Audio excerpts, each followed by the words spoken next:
If you've been watching me for a while, or if you have watched other influencers on either YouTube, TikTok, or Instagram who deal with similar content, you've probably heard this before. What am I talking about? I'm talking about sulfates and silicones. As an ingredient, they are bad for your hair, and in order to have healthy hair, you have to avoid them at all costs. Sound familiar? I know I've been guilty of this before. So here's the thing though.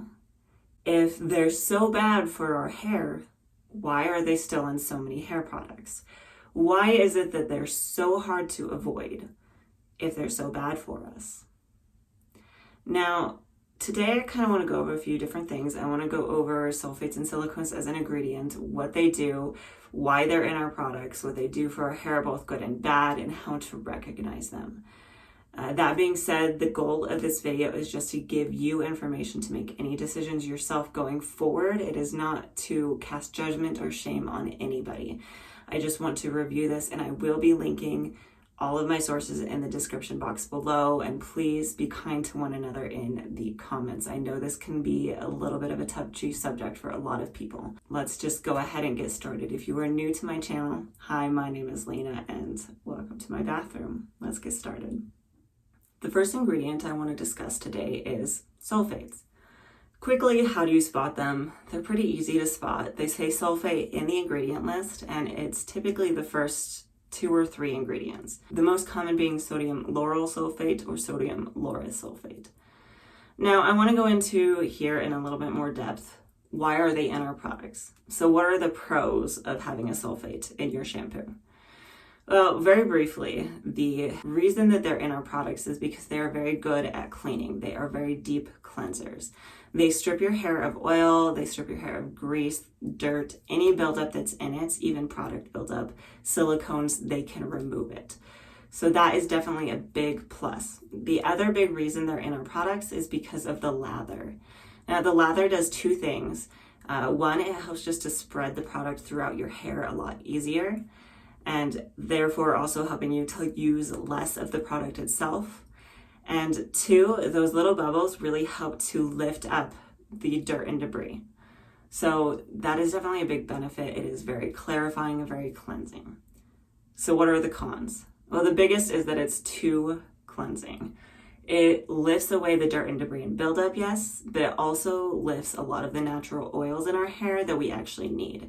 It can also strip away moisture from our hair, and this stripping leaves our hair dull, it leaves our hair frizzy, it leaves our hair more susceptible to breakage. The other thing that it does is it strips away hair dye. If you are someone who does keratin treatments, they reverse the keratin treatment in about 3 washes.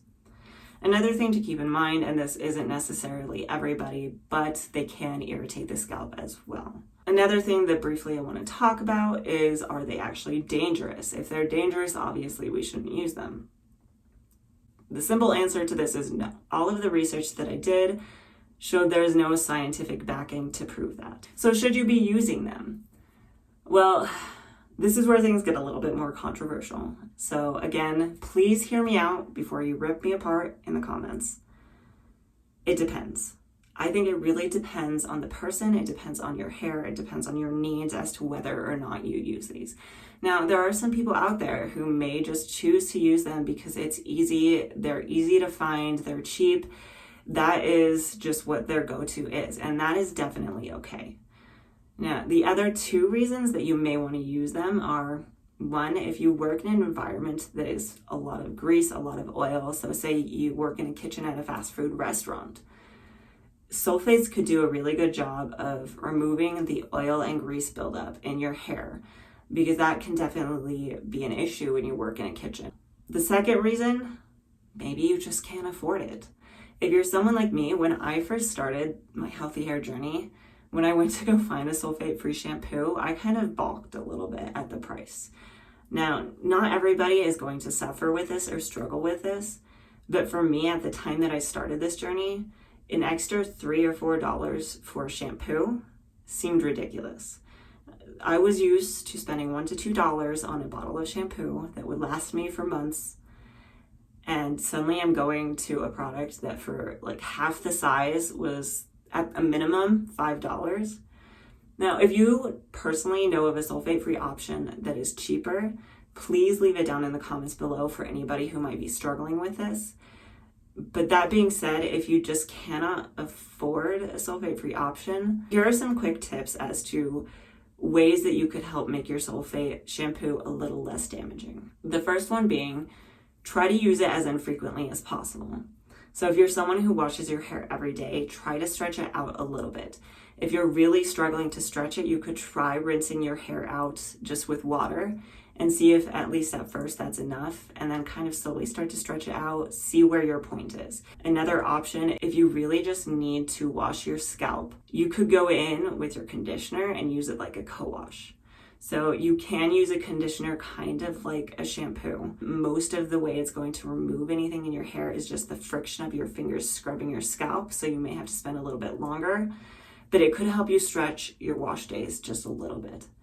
Now, the other thing I want to suggest, if you can afford it, try to find a leave-in conditioner or occasionally use a hair mask to help restore the moisture in your hair. Because sulfate shampoos are so stripping, we need to help put moisture back, and using another product, because our conditioners aren't always quite enough. That will really help kind of bridge that gap. Hopefully some of these tips helped you decide whether or not to use a sulfate shampoo or go sulfate free. And if that isn't an option for you, hopefully I gave you some tips on how to use them and still have healthy hair. That being said, let's go ahead and get started on silicones. In my opinion, silicones are a little bit more tricky for a few different reasons. One, they're just harder to identify. You're not typically going to see them listed as silicone in your ingredient list. The names that they go by, typically they will end in cone, but they can be anywhere in your ingredients list, and they go by so many different names. The most common is amodimethicone and dimethicone. There are also cyclomethicones, and then there are a lot that start with PEG. If you really struggle to identify these in your products, but you would like to avoid them, there is a really easy option, and I will definitely make sure to link it down below for you because it has been a huge resource for me, especially when I first started my healthy hair journey, is isitcg.com. So you can just Google the product really quick, find the ingredients list, pop it in isitcg.com, and it will tell you if it has silicone in it. Here's the thing. Silicone is in so many of our products. Pretty much any product, you name it, it might be in it. I've even seen it occasionally in shampoos. So if it's in so many of our products, it must do something pretty good, right? I would say the biggest pro is that it is a lubricant. Silicones really help to lubricate the hair, which does two things. One, it gives it really good slip because it helps you to remove tangles and it really helps you to work the product through your hair. The other thing that it does, that lubrication, is it reduces the friction in our hair, which reduces frizz and it reduces knots and tangles. So both, again, very good things. Another thing that it does is it really helps introduce shine on our hair. Because it is emollient, it seals our hair. That helps to trap in the moisture and nutrients so we don't lose them as often. Silicones, because they seal your hair, are really great for humid environments because it's stopping that moisture in the air from getting to your hair and introducing that frizz. So then why do a lot of people avoid them? What are the biggest cons of silicones?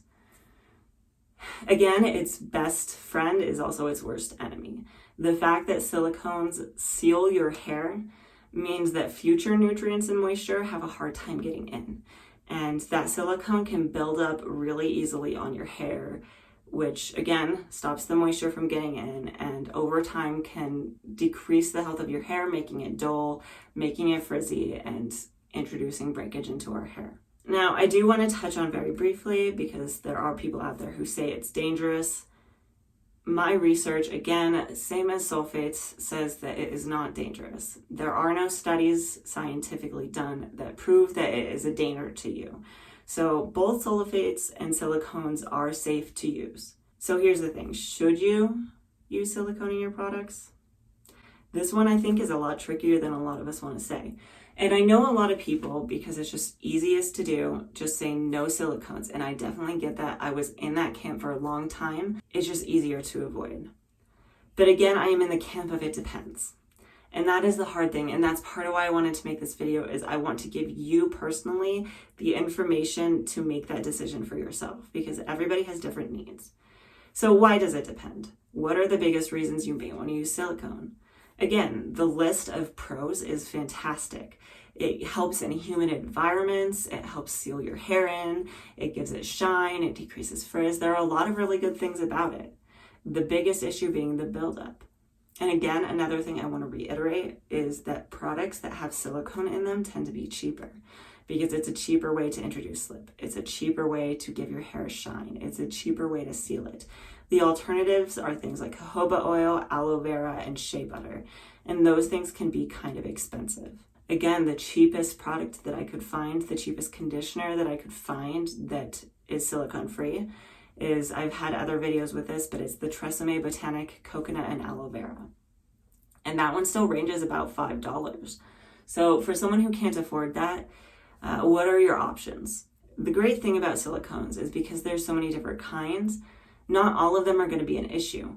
The ones that say PEG are water soluble, so they're going to wash very easily out of your hair. Some people say that the cyclomethicone also wash very easily out of your hair. The amodimethicone and the dimethicone do take a little bit more to wash out, but if you are someone who's using a sulfate shampoo, that strips silicones from your hair, so that shouldn't be an issue. Again, just making sure you don't use it too often. And there's another thing too, is this is kind of something that I think a lot of us forget, is just everybody's hair is different.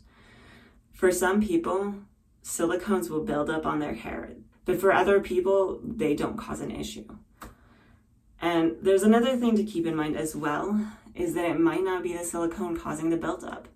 There are a lot of things that can build up in our hair. Again, everybody's hair is different, and even things in Curly Girl Method approved products could potentially build up on your hair depending on your hair. And I think a big one that a lot of people, including myself, tend to forget, and I do have a video on this, so check it out if you want more information, but hard water can build up on your hair. So my biggest suggestion is just to experiment. If you're kind of like me, maybe you use them occasionally. Maybe you use a sulfate as a clarifying shampoo, or maybe sometimes you use a product with silicone in it and just remember to clarify. Clarifying is really going to do a big benefit to your hair, and that is really the thing that I suggest. So what does it all boil down to? Now, I'm going to admit that I was guilty of this for a long time too. I was in that camp very strongly of all silicones and all sulfates are to be avoided at all cost. And what it took for me to change my mind was that one day I accidentally bought a product that had silicone in it, and I didn't realize it for a while. I used it for a few weeks, and then I just happened to glance at the ingredients list and saw that it had silicone in it. It didn't change my hair. My hair was still fine after weeks of using this product. So I really, first off, want to apologize for any shaming that I may have done towards people who do use these products. And going forward, I intend to be more inclusive and try to keep in mind that not everybody can avoid these. But I also just wanted to bring this to the attention of people who are in this camp. If you are in the camp of, I will never use a sulfate or a silicone, that is definitely fine.